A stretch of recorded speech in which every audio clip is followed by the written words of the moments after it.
In this video, we want to look at a one-page summary and all of the information that we're supposed to be able to fill in. Most of you are familiar with this page. You have it in your interactive notebook on page 40 or 41. And what we want to do is just kind of work through this by hand and show exactly how we could figure out all of the information asked for in this one-page summary.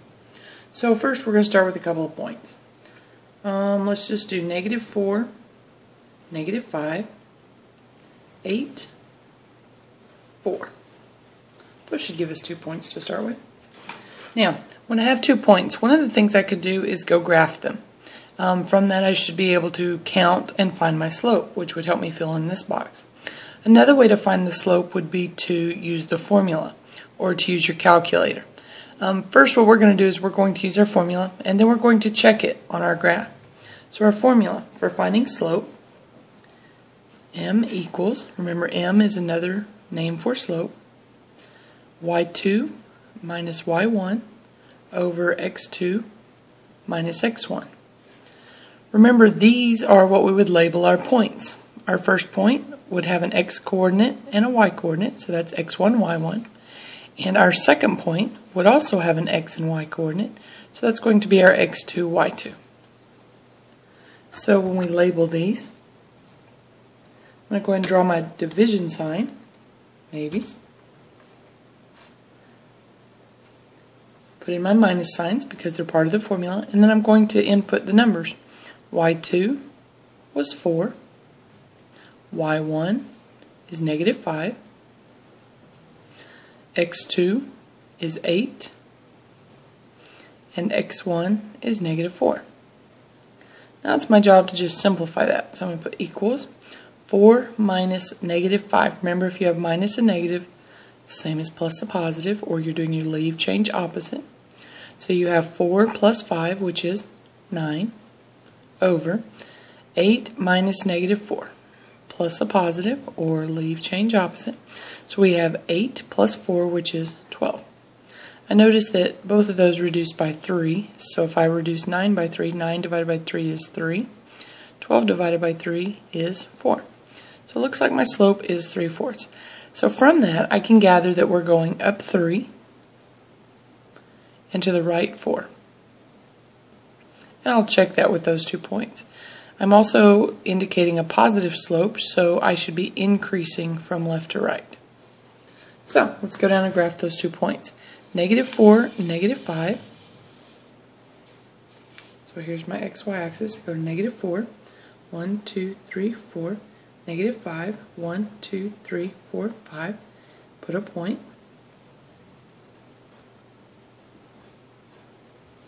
And then my other point was 8, 4. So 1, 2, 3, 4, 5, 6, 7, 8.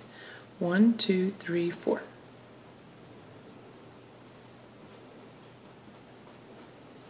Alright, so I want to count to see if I can get that same slope. So if I start here, it doesn't matter which point I start at, I'm just going to start here. I'm going to count up. So I'm going to count up 1, 2, 3, 4, 5, 6, 7, 8, 9. So that's a plus 9. And then after I've gone up 9, I need to go to the right. So I'm going to go to the right.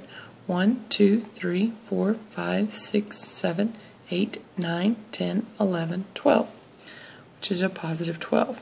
Yes, if I reduce this, I get 3/4 because that's the same number I had to reduce earlier. What if I had started at the other point?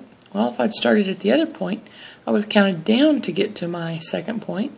So down 1, 2, 3, 4, 5, 6, 7, 8, 9, and then I've gone down 9, so that's a -9. And then I would have to go back to the left, so that would also be negative. 1, 2, 3, 4, 5, 6, 7, 8, 9, 10, 11, 12. So that's a -12. The negatives cancel, giving me a positive, and if I reduce it, I get that 3/4 again. So my slope between those 2 points should be 3/4. So this is correct. After we get the slope, generally what we do is go fill in point slope form. Remember, point slope form is the one that looks like y minus y1 equals m times x minus x1, where m is still the slope, and our point is x1, y1. And notice in the formula they're following a minus sign. That'll be important later. Alright, so what we're going to do is just fill in point slope form. We have y minus y1. If I use this as x1, y1, y1 is negative 5. My slope was 3/4. And then x minus x1, which is negative 4. If I wanted to simplify that, I could. Remember, the minus and negative changes to plus a positive. So I could write that as y plus 5 equals 3/4. And then this would be x plus 4. Now, could I have used this other point? Sure. It doesn't matter which point we use. Any equation in point slope form is fine. That means we could use any point on the line to be able to write this form. We just like to use one of the ones we already have, and since that one's the one we had labeled x1, y1, that's the one we used. Alright, next I want to try to put something in slope-intercept form. Remember, slope-intercept form is the one that looks like y equals mx plus b, where m, once again, is the slope, and the lowercase b is the y-intercept. That means when we draw our picture, this is where the line we're going to look at crosses the y-axis. Alright, well, how do I get this form? Well, typically I take this point slope form, go down to the bottom where I have some room for scratch work, and I rearrange it. So here we go. We had the equation y plus 5 equals 3/4, open parentheses, x plus 4. And we want to rearrange it to where it looks like y equals mx plus b. That means we need to solve for y. We need to get y on a side by itself where it's positive. Get everything else moved to that right side. So, I notice there's parentheses in this one but not in this one. So I'm going to get rid of my parentheses by distributing. So I have y plus 5 equals 3/4 times x, which is 3/4 x, and 3/4 times 4. 3/4 times 4. Notice the 4's cancel, so I'm just left with 3. So that's a plus 3. Next, to finish getting y by itself, I need to subtract 5 from both sides. So I have y equals 3/4 x, and then I combine my like terms. 3 minus 5 would give negative 2. There we go. Y equals mx plus b. Remember, we like it if our slope is in a fraction form. So if we'd done this on our calculator, it probably would have given us 0.75 or 75 hundredths. We would, of course, reduce that to 3/4. Alright, so let's go fill in that equation in slope-intercept form. So we have y equals 3/4 x minus 2. The good thing about that is we can check to make sure our slope is still the same. It is, it's 3/4. But the new information we've gotten is that we have a y-intercept of negative 2. So over here, our y-intercept, remember it can be called the little b. That's what we use for our variable for y-intercept. So we have a negative 2. So sometimes you'll see it written as b equals negative 2. Other times we like to just write the point. Remember, if it's a y-intercept, it has an x of 0. So its y value is negative 2, 0, negative 2. So I'm going to go ahead and label this on my graph. That means it's going to cross my y-axis at 0, negative 2. So 0, negative 2. I'm going to go ahead and label this as my y-intercept.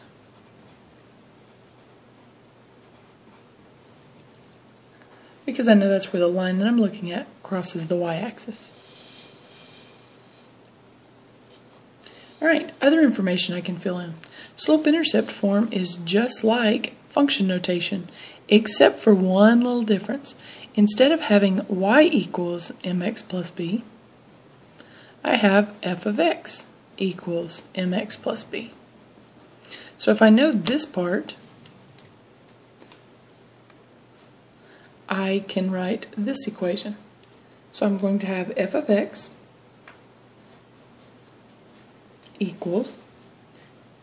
And remember, the equation I came up with was y equals 3/4 x minus 2. So this 3/4 x minus 2 is our rule.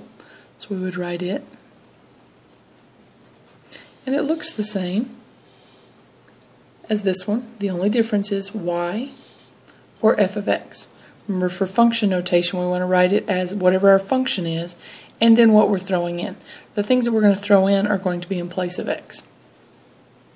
While we're talking about function notation, we might as well go in and fill out our function machine.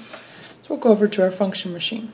Remember, the f of x is our label. It goes on the outside, so we know which machine we're looking at. We could have an f of x, a g of x, an h of x. We could have several machines that we're working with. We just need to know which machine that it actually goes into. Inside the function machine is where the rule goes. Remember, we said our rule was 3/4 x minus 2. This machine is used for when we throw in our x values, we can get out our y values. And sometimes we call them y, sometimes we call them f of x, sometimes we just call them other names. X is having several names. We'll go ahead and jot those down real quick while we're here. X is our domain. It's also our independent variable.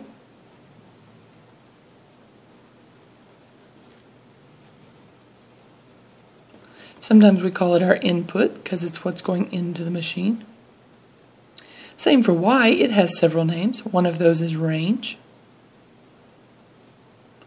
or dependent variable.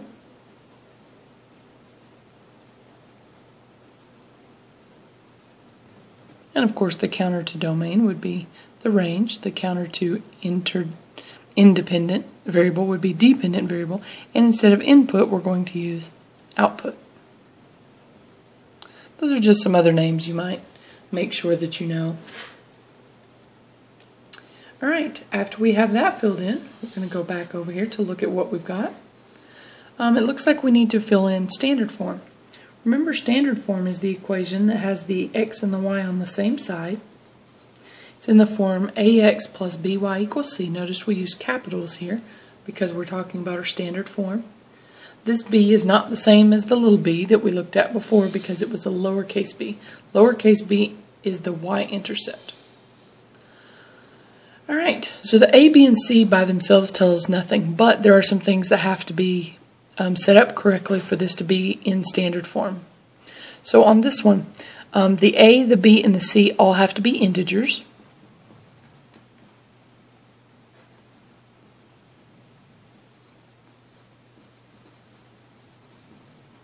And we want a to be positive.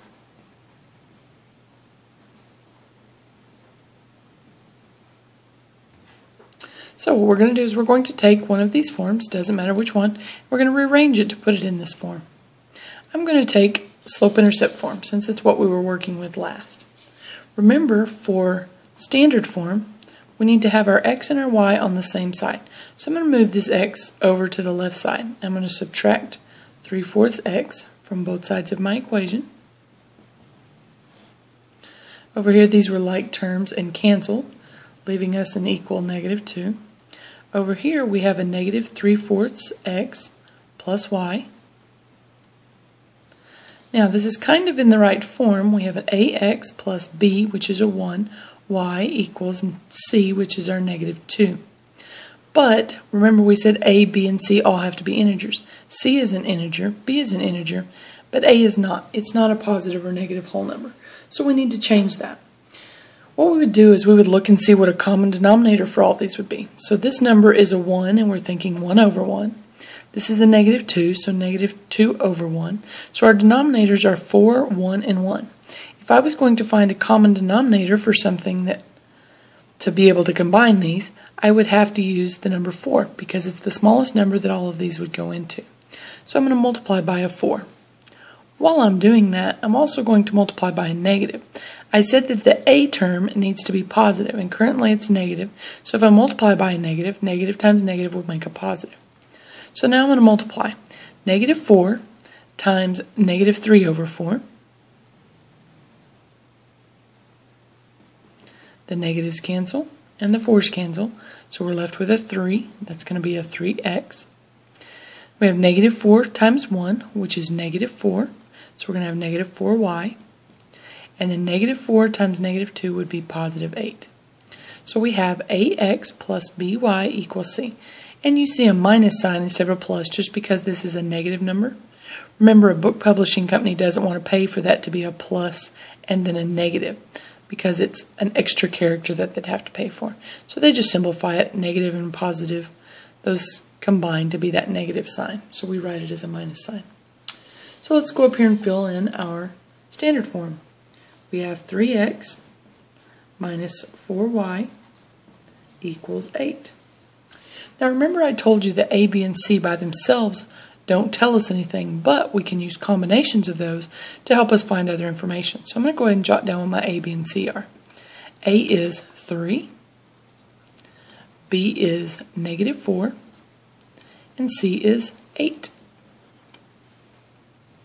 We can use those to help us find our x-intercept, our y-intercept, and our slope if we know standard form. We can find our x-intercept from standard form using c over a. We can find our y-intercept from standard form using c over b. And we can use standard form to find our slope using the shortcut negative a over b. So let's use those real quick. C over a, that's 8 over 3.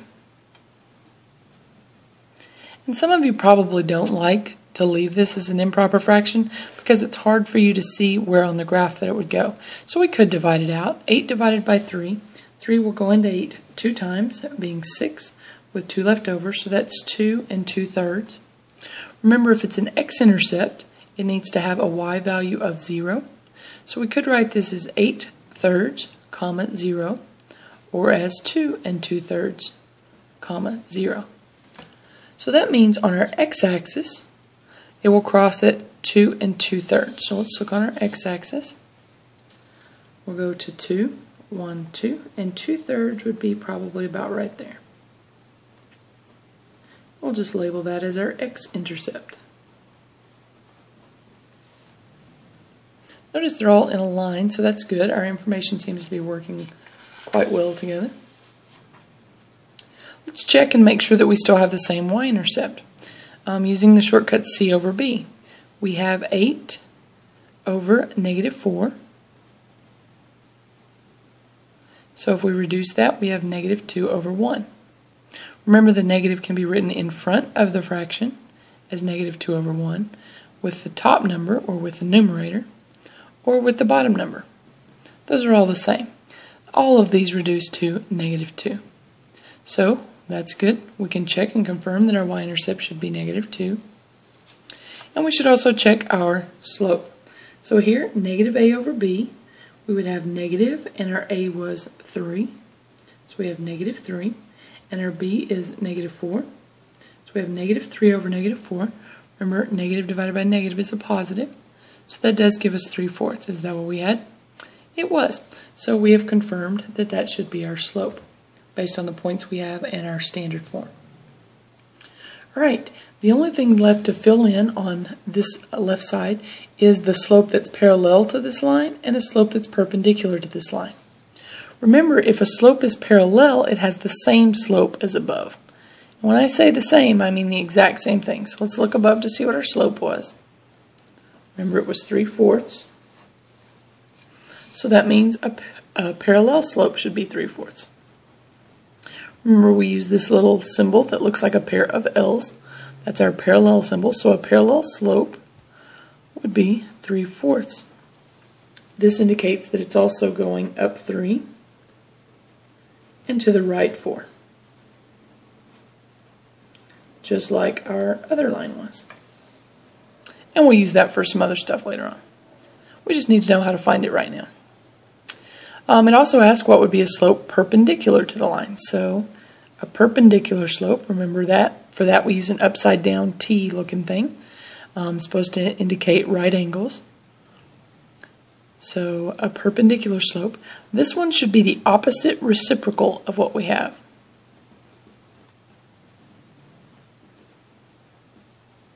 Remember, opposite means that if one is positive, the other should be negative. Reciprocal means if we have something in the form of a over b as a fraction, we would just turn it over. Our numerator would become denominator, denominator would become numerator. So if it was a over b, it's going to become b over a. So since this is the same as the one above, I notice that this one is positive. So that means this one should be negative. I also notice this is in the form a over b, which is 3 over 4. So I need to turn it over and exchange places between the numerator and denominator. So this is going to become 4 over 3. So if I was to graph some lines, I could show you that a slope of 3/4 would be parallel to this line that we're looking at. And a perpendicular line would have a slope that runs opposite reciprocal to the line we're looking at. Remember, perpendicular means they're going to form those 90-degree angles.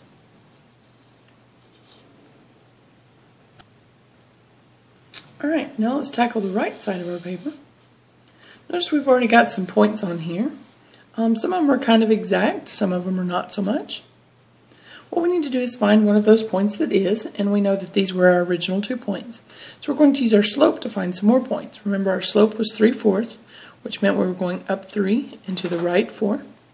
So if I go here, 1, 2, 3, 1, 2, 3, 4, that's a point on my line. 1, 2, 3, 1, 2, 3, 4, there's another point on my line. Up 3, 1, 2, 3, and over to the right 4, 1, 2, 3, 4. Up 3, 1, 2, 3, and to the right 4, 1, 2, 3, 4. And since we had also discussed it could be -3 over -4 because the negatives cancel, that means we could go down 3 and to the left 4. So if I wanted more points, 1, 2, 3, 1, 2, 3, 4. 1, 2, 3, 1, 2, 3, 4. And now I'm off my paper. This is typically when I'd get some kind of a straight edge. I don't have a straight edge with me, but I do have an envelope. So I'm going to line those up. I'm going to try to draw a line through them. There we go. Because, of course, this is the equation for a line. Those are the 3 different forms of a line. And any of those equations that we have on there would make this line.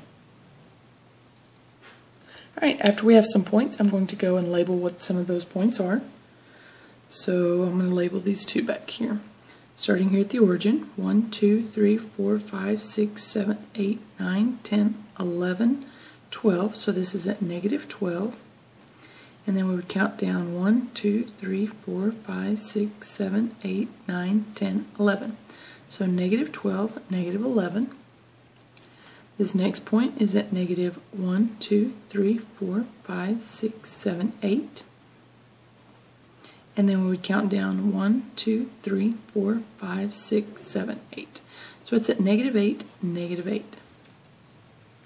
We already have this point labeled. This was our y-intercept, and we said it was at 0, -2. We could also label our x-intercept. Remember, it was at 2 2/3, 0. This next point is 1, 2, 3, 4, 1. Next point's labels, we go to this last point. 1, 2, 3, 4, 5, 6, 7, 8, 9, 10, 11, 12. And we're going up 1, 2, 3, 4, 5, 6, 7. Alright, now that I have some points on my graph, I can go fill in my table. So I'm just going to list those in order from left to right. So I have -12, -11, -8, -8, -4, -5, 0, -2. And I don't like the next one because it's got a mixed number in it, so I'm just going to leave it out. That way it doesn't confuse me when I'm looking for my pattern. And then I have 4, 1, 8, 4, 12, 7. Now notice, I didn't have any more points. I did have that one random one that I could put on here if I really wanted to. I could put 2 2/3, 0, which would be helpful if I was looking at my table for my y-intercept or my x-intercept. Remember, I know something is a y-intercept if it has an x value of 0, and I know something is an x-intercept if it has a y value of 0. But just so we can look at the patterns, I want to take these numbers and check some information on them. Notice if I'm counting to see the change here, I have negative 12 to negative 8. That means I'm adding 4. From negative 8 to negative 4, I'm adding 4. From negative 4 to 0, I'm adding 4. From 0 to 4, I'm adding 4. From 4 to 8, I'm adding 4. And from 8 to 12, I'm adding 4. So if I just wanted to add 4 more to that, I would get 16. That's a constant x change. Let's go over and see the y change. From negative 11 to negative 8, I'm adding 3. From negative 8 to negative 5, I'm adding 3. From negative 5 to negative 2, I'm adding 3. From negative 2 to positive 1, I'm adding 3. And from 1 to 4, I'm adding 3. And from 4 to 7, I'm adding 3. So if I wanted to continue that pattern and add 3 more, I would have a 10 for my y value. Now, on here, I have a change for y every time. My change in y is a positive 3, and my change in x is a positive 4. Remember, another name for slope, or another way to write slope, is change in y over change in x. How much did our y change every time? 3. How much did our x change every time? 4. Remember, that's the same slope that we had earlier. Alright, since we were able to fill in our table, we can also fill in our mapping. Remember, for a mapping, we have a domain bubble, and we have a range bubble. And remember, domain is x, and range is y. Remember, in your wrap, the domain is x, or the girls dating guys, and the range is the boys, known as the y's, which helped us figure out whether things were functions or not. Alright, so I'm just going to copy down the x values that I had above. So I had negative 12, negative 8, negative 4, 0, 4, 8, 12, and 16. I'm also going to do the same thing for my range values. I had negative 11, negative 8, negative 5, negative 2, 1, 4, 7, and 10. And remember, in a mapping, this just shows us what each number is paired with. It shows what we started with after it's gone through the function machine, what we ended up with. And for this one, it's pretty straightforward. Easy enough. We have our mapping drawn. Next, we can also use those points that we created to list a set of ordered pairs. So let's see, we had 1, 2, 3, 4, 5, 6, 7, 8 ordered pairs.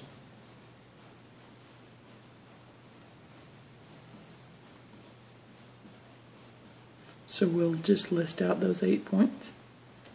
Notice I'm putting my brackets at the beginning and end. That's part of our set notation. We want to make sure that we have that in there.